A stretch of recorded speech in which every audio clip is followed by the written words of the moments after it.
No mai hoki mai koutou mā ki te Wahnanga.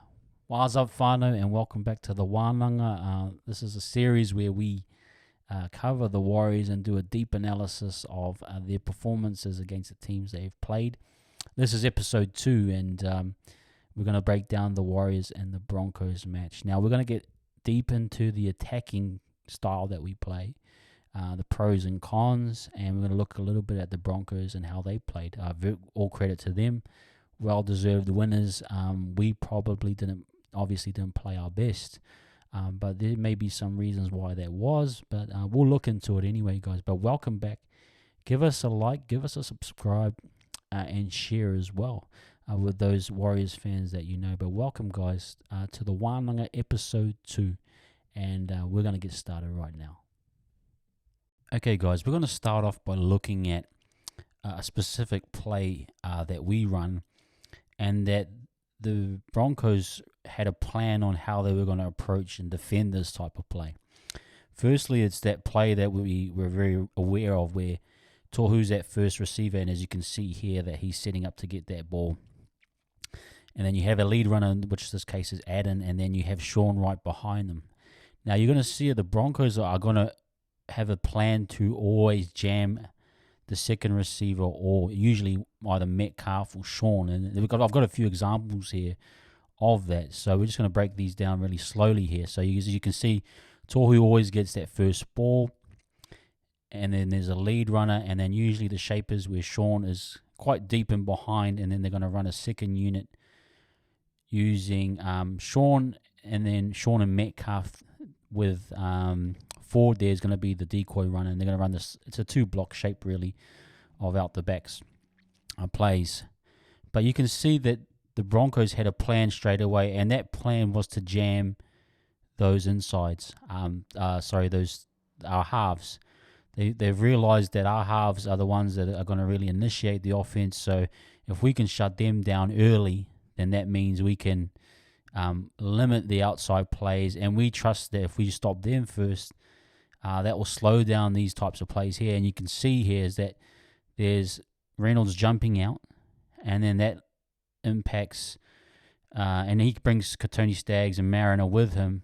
And then when that shift goes out there, it's not as clean, and then you got the recovery by Ricky, and then Reynolds falls back into the line in place where Ricky is. So it's a really good strategy, and then you're still getting a 3-on-3 there, and you're still shutting down the play in a way. So I think very smart play by them, well designed. I've got a few more examples here, and I'm actually going to give you some examples of what a counter could be to this, like what could be done in order to, if they're going to jam, how do we counter that? And that's the part of the game where if you can't keep repeating the same thing and expect different results, if they haven't are clued on into how to play it. So same again, this time Tohu at first receiver, and the same shape again.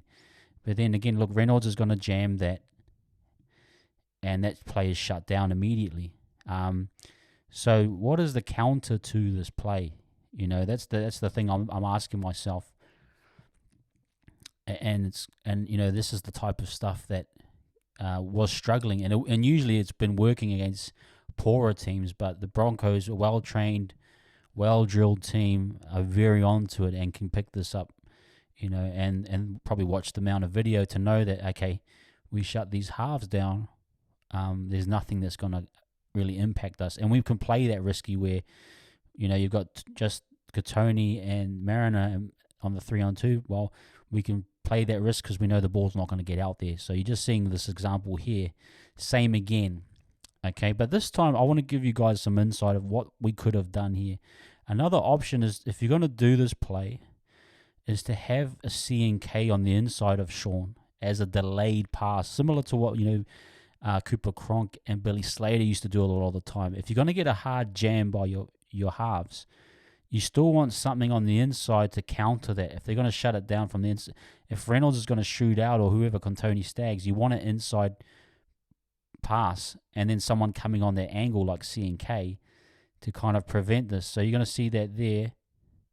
Now, not in this particular situation, but you're seeing again the jam is getting caught up, and it's forcing Sean back inside. So it's these types of things that, we didn't really think about how we were going to counter that type of stuff. And so that's my real concern is that, but this is maybe, this was an example of a play that, look, CNK's there, but there's no real ideas to what he's doing there. Look how jammed it is in there. So those are my thoughts, like what are we trying to actually achieve? It felt like when we played, we were going through the motions and weren't really being strategical about how to beat the Broncos in terms of being patient, in terms of actually, figuring out what are they doing and how can we counter that. And this was just a nothing play. And you're asking yourself, why is CNK on the middle there in such a jammed up type block position? And then Sean's out the back there and Adams, it's like there was no communication or no real intent or plan. It felt like at times watching the boys play. So that was something that I just thought, and maybe I hope this might be a better example here, is where you go out the back, and if you get that type of a jam there, sometimes you can have a CNK coming on the inside there. And if he passes it on the inside there, at least you're loading up that part of the field where Reynolds has to make a decision on either Sean or CNK. And if you overload that part, you can get something out of it. At least you can threaten and then try and limit the jam. But you can just see here that we just try to force these plays down, the Broncos' throat, and then you see Montoya with just taking his eyes off the ball and seeing that he could probably fend Mariner and go in the corner. He thought about it before he did it, and that's always, rugby league is about doing it first, then thinking a lot of times. So, again, this one was just really poor. I thought we're just really delayed and it provided nothing. And you just think about it in terms of, look, Reynolds already setting that edge, and then the setup play after that with Metcalf wasn't very effective at all. And just sort of going sideways, and then that's an easy read for Reynolds, just move on. Again, guys just reading it really well, just sliding and moving. Nothing really, threatening. So these are some of the issues that I've had with how we're playing this thing, where we've got to look at it and say to ourselves, is this really the right move to make? Same again, the jam there, and just sort of just not really nailing it or coming with a plan, those types of things. So some of our issues here. Now, this is the counter. This is one of the counters. I've talked about the inside ball to CNK where he cuts back and then he cuts through and then around Reynolds. This is the other counters where we could have kept going to this all night, and we got kind of rewarded each time we did, is that if they are going to jam the outside, see how Tohu comes in here, and then you've got your lead runner. Well, sometimes it's just good to hit the lead runner, and if they shoot the half out the back, then it's one-on-one with that lead runner. And so as you can see here, Marata, see how far Mam comes in for Sean, and then Marata's got the one-on-one there. Now, he runs the inside channel, but you can also run that outside channel, and that's where some of the good, I think of like Kalfusi and different back rowers that run that outside step onto that back rower, and if they have a strong fend, they can usually break away there and score. So those are I thought we should have gone to this a little bit more. I think the Broncos were showing outside, and so you already see the results there as he face plants into the ground. But you saw that was, winning the battle, getting on the front foot. There was more reward for doing this than there was for going out the back and getting shut down. And same again here, same exact play. You're going to target Mam. You're going to force Farnworth to come out, but then again playing short to Curran. And you get another one-on-one, and if your back rows are stronger, they can carry you through that. So it's really, I think we needed to go to this a little bit more to mix it up. But if you actually think of that, just going back to that play a little bit more, just going back to this play here, if CNK actually moves just inside of Sean there, and if he does go out the back to see how CNK's on the inside there, if he's hanging off of Sean's shoulder on the inside there, when Farnworth goes, for him, Sean can tap onto the inside, or even stand a little bit wider, and then CNK will have that inside lane. So those are the types of threats where you want to put CNK in a position where he's overloading a channel that forces them then to think, is he going to go to CNK or is he going to go to Sean? And that's the other option, is that you could play out the back to CNK, and And if Farnworth shoots for Sean, then CNK's got that inside line to take. So those are some of the other, avenues that we need to develop counters and be adaptable much faster than we were to be able to really, be effective and get to the next level as a team. This type of predictable play over time, the Penrith Panthers, the Roosters, the Melbourne Storms, the Cronulla Sharks will all key onto this, including the Broncos and even the Dolphins coming up this week. They will see the tape and say, well, we're going to gamble each time because we don't think that you guys will adapt to this. So that's something we need to think about, is how do we counter more? But that is one of the counters, playing the short ball and getting the one-on-one. That's great play right there in my eyes.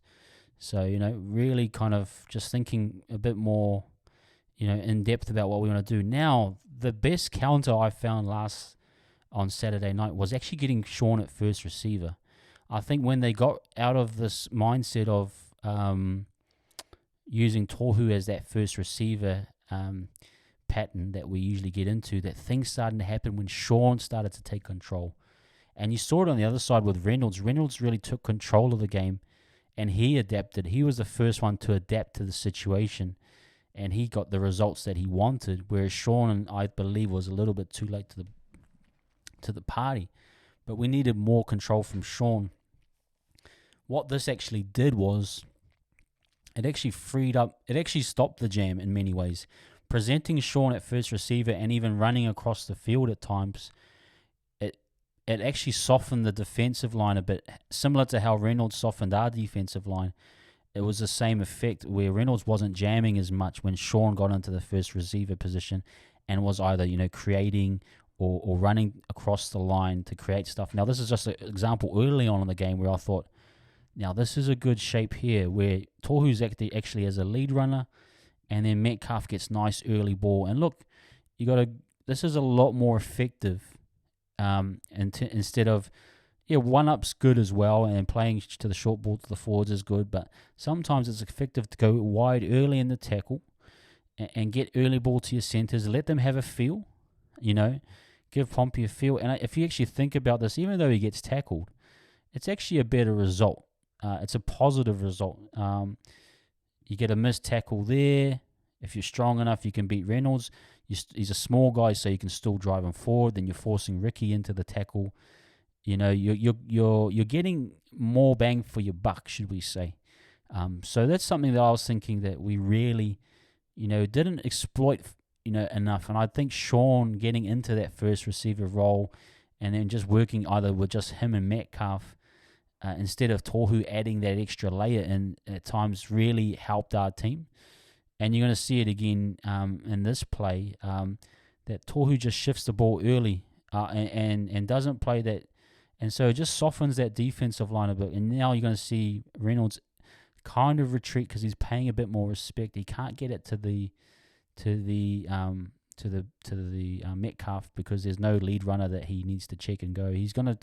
And so you're going to get a little bit more results here, even though it may not be perfect. Look, you're getting Pompey again with a one-on-one. He's matching it with Katoni Staggs, although they're both very strong centers. He can push him off a little bit. That for me is better than what we were trying to do. This again here, yes. And then Tohu may be in the first receiver position, but it's getting the ball out quicker.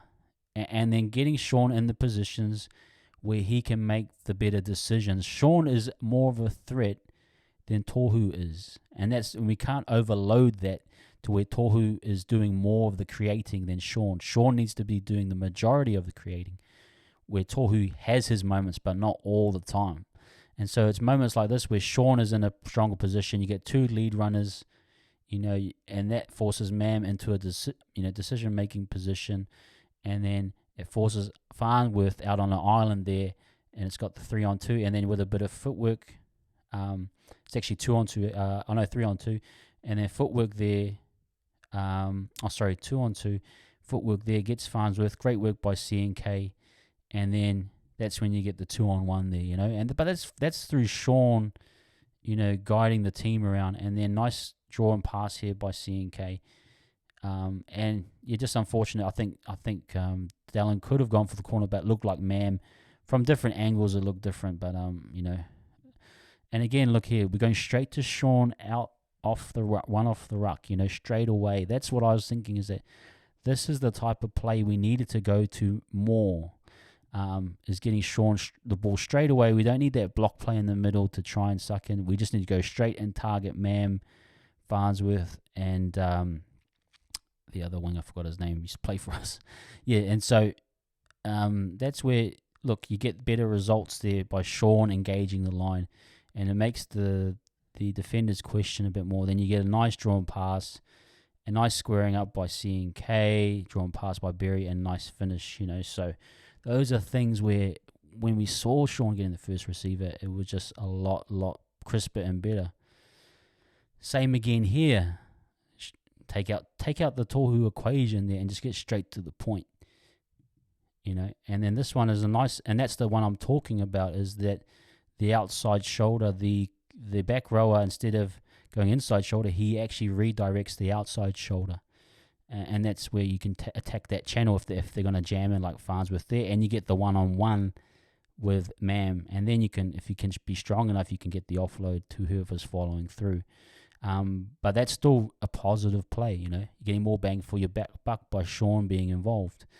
And then this one was a nice one. Now, if I'm going to call this like a second phase, the first phase is this play here, and then there's a second unit. And I'll look at the depth here. This is what we were lacking a lot in the first half, was there was no depth to our attack. When that first receiver or second receiver got the ball, it actually, he was getting the ball almost at the line, and it was an easy jam.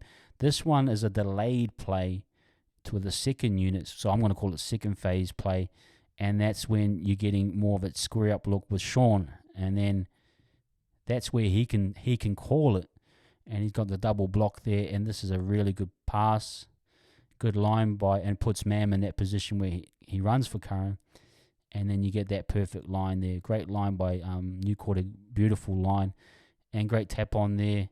Just really good work, So that's the results you get when you get Sean in that stronger position and getting the ball. You don't always have to play at the line with Tohu, guys, And then again, but look at the time on the clock, guys. We didn't start really going to Sean until we were in 14 points down and the game was over, really. That was my only concern, is that Sean said, enough's enough, I'm going to take over. But by then, the game was over. So you got to really think about it and say, hey, we need to be able to adjust earlier. And see, look at that. You get a bit more respect when Sean's there and he's directing. And look, early ball. Now, Reynolds jumps out, but it's not a big jump out. So actually, Metcalf has a few options there. He can actually, with a bit more time, he may figure out how to use this type of a setup play, what to look for, how to attack it. But it's still a lot better. It's still looking a lot sharper, a lot crisper. We're using the width of the field. And so those are the types of things where I think we need to really get to earlier. If we can see that the Tohu stuff isn't working through the middle, don't keep repeating. Go straight to Sean as that first receiver and creator and let him direct the team, because he can. And we saw it because he was a big part of those last 2 or 3 tries. Again, look at this. But it's 2 minutes 50 on the board. It's just too late. But look, Sean, one right, really wide of the ruck, and getting straight into his work. Early ball. Then you get that second phase there, that delayed unit. And that's why I was saying we didn't have the depth in the first half. This is the type of depth that you need, where that second unit is actually 5 meters back or 6 or 7 meters back, and then they start to work. So I think this was a really, we'll get this timing right eventually, and hopefully against the Dolphins we will. But that's where you're kind of thinking, okay, that's where we need to kind of get Metcalf good ball. Give him the opportunity here on a delayed second unit in the second phase against, a 3-on-3 or 4-on-3, and let him work. Give him the time and space to be able to work. And I thought that was really good there. And he just gave the early ball to Pompey there. And again, just... effective stuff, and actually did pretty well here. Look, Tony Staggs goes for the low tackle and he nails it, and just perfect timing on the flick pass, and getting Mariner involved. So, Pompey has those skills. I know people are critical of him. He has his brain explosions, but that's the best quality. I can tell you right now, Rocco Berry can't do that. So your Pompey is the only one that can give you that X factor. What X factor he can give you, but you want to try and limit the brain explosions. But still, that was a good example of just second phase footy, where that second unit is given time and space to work because they are at a deeper level. And then Sean, again, being at first receiver, calling the shots. That's what we need him to do. So this was a really good try, guys. And forgive me for pausing every time, but there's a reason for that because YouTube has its powers if they find out. But anyway, so again, look, first receiver, two wide of the ruck or whatever it is, a wide pass out to Sean. Let him work, but this should have 1 minute 30 on the board. This should have been happening way earlier in the game, So that's my only concern with it, guys, is that it wasn't early enough. But again, just seeing good results here by Sean, getting in control here, dropping guys underneath or just crabbing across the field. Look, Reynolds is respecting it. He's sagging off. And then look at the time and space Metcalf gets here, guys. Look, he's got time to work his magic. He probably could have showed and go'd maybe there. If with a bit more confidence, he might dummy and go next time with that type of space. But then again, good early ball to Pompey. Gives him another opportunity. Again, Tony Staggs goes for the legs. And again, Pompey beats him. But this time he just needed to sag. I see, just a moment too early there. Yeah, and it was just a little bit too early. He just needed a little bit more from Mariner. Now, I've called this the biggest catch-22 of all time, or a big paradox, is that people are blaming Pompey for killing the play. But it's actually Pompey that allows the try to happen. So we can't say that because Montoya scored the try, everyone's blaming Pompey. But it was because of Pompey that we scored the try. The jersey grab was the only thing, I think, that actually allowed Montoya. I think Montoya gets caught right there. But it's because of Pompey that he scored. And that's what I think everyone's getting it all wrong, is that everyone thinks, we were going to score. But no, it was because of Pompey we scored. So it's a catch-22. But anyway, Pompey should have let it play on. He really should have let this play go on. I don't know why he did that, but he immediately decided the game by doing that. He didn't allow for a pass back inside from Montoya. He didn't allow for a chip. He didn't allow for something to happen. He decided it right there that and thought he might have got away with it, but he didn't. But again, guys, that's the reason why we scored the try, is because look, Mariner had him, I think, and I think he would have taken out the touch. But at least you have something where you can either get a kick in behind for Curran or Sean, or a pass back on the inside. Don't you decide the game. Let the power, let the game decide it. Let the players decide it, but don't let it decide by foul play. But I don't think we should be blaming Pompey for, you ruined a good try. No, it was because of Pompey that we got the try. But then again, guys, this was too late. This was too late in the piece for Sean to get involved. Like I keep repeating myself, but we need to make these adjustments earlier. But anyway, what a finish it would have been. Now I'm going to go to Reynolds, and look, Reynolds keyed in on what was working for him. And I think he picked up on something, dropping guys underneath that, look, it's going to cause the Warriors to sag off a bit. And our defense, to be honest, was very, very passive. What it does, though, is that because you're dropping guys underneath, there's no clear lead runner at the time, and so teams are going to sag until they can see something evidence-wise of lead runner. And then you see Capewell just start to sit, and then Rocco Berry is going to read that and say, okay, that's definitely Sean's man, because they're starting to set their shape. But then what it also does is, this is the play that we were missing out on, is using the skip pass. This is another counter to the jam, is that you actually use your out-the-back player as a decoy and you pass it. And look at this. This is just beautiful, guys. Nails the pass, see, and then you get Berry biting in on the lead runner, the fullback, and then it's a 2-on-1 with good hands. And it'll always be that case is you got to the center will have to really but that is another counter, if we think about it, to the jam. Is you're going to go to use that guy as a lead runner, as a skip pass, and if he bites on the lead on the out the back player, you do the skip pass straight. And look at the nice depth of the pass, right back, and then those two center and wing pairings are setting up there. So that's something we couldn't exploit as well, and we didn't quite have the skill set to do. But also is because Reynolds got into the play. He was the one creating. We needed Sean to get into that first receiver position and do something similar. So that is one of the beauties of Reynolds, guys. He is a master. He is and even though it's not a good pass, look, you get a positive result. You're getting more bang for your buck. You're getting these types of meters here where you're getting broken play. You're getting a Warriors defensive line that just is staggered, is passive. And things start to open up when people give you time and space. The things just start to happen. Defenses that give time and space will always find troubles trying to stop teams. They're just so powered that way. Again, getting Reynolds the ball, again, just crabbing across the field. He found something that worked for him. But look at the time, guys. It's 5 minutes into the second half. There's plenty of time for him. And he's figured out something that works, dropping guys underneath. Now, the key here, I think, is that Tohu's in that new quarter role. He is playing one out the ruck, but Reynolds realizes that he can get at Tohu here, and they're dropping these guys underneath. You're getting a passive line because no one sees any clear shape or intent. That's why Benji was so good all that time, was because you couldn't predict exactly when he was going to engage the line. And so Reynolds was using a bit of that magic to kind of suck defenders in and then get a delayed response.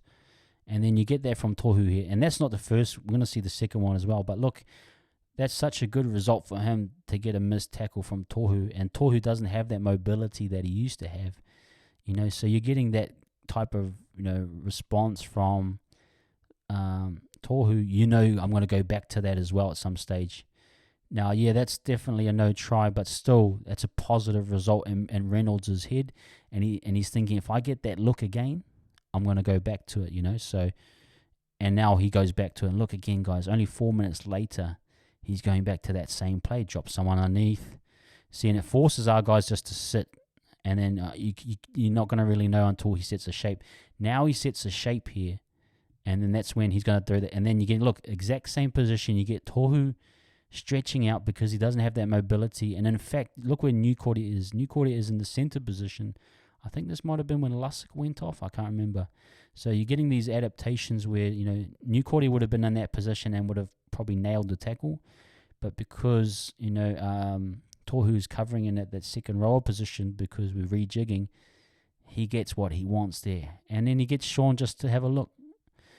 He just gets Sean to bite on that dummy, and Sean tries to do the multitask with the two-man on, but no, he just takes his body weight away, and then that's when you get that line break. And then just poor recovery here by everyone. I thought Sirenen did a poor job. Look at Sirenen on the inside there. He needs to close this gap on Mam. Now, Mam's going to get there on the inside. I just thought everyone was really indecisive. Like, we had to make a move. Sirenen needs to push inside and hug Mam. And then Berry needs to make that tackle, or Dallin needs to shoot in on Reynolds to engage Mam and get that pass off earlier. But just sitting and delaying is only going to, you probably, if you had run down Reynolds earlier, you probably force Mam to get the ball earlier, and then Sirenen may have the pace and the legs to stop him. But it seems like as though Sirenen couldn't keep up with him. And then that's where you get this forward pass. But also, look, Sirenen is just... But Dallin plays the intercept. Okay, I get it because, he's on the wing and then CNK went off. So it's understandable as well. But you got to maybe in that situation force the pass earlier. Force him to make a decision. And then trust that the inside player, Sirenen, will make an effort to make the tackle. But... Just passive defense, but again, crediting Reynolds. I don't want to take anything away from those guys, but I thought the Broncos played a great game and well deserved the 2 points. But just some of these are some of the issues that are starting to pop up with our boys. But guys, that's the video analysis for now. We're just going to shut this one down.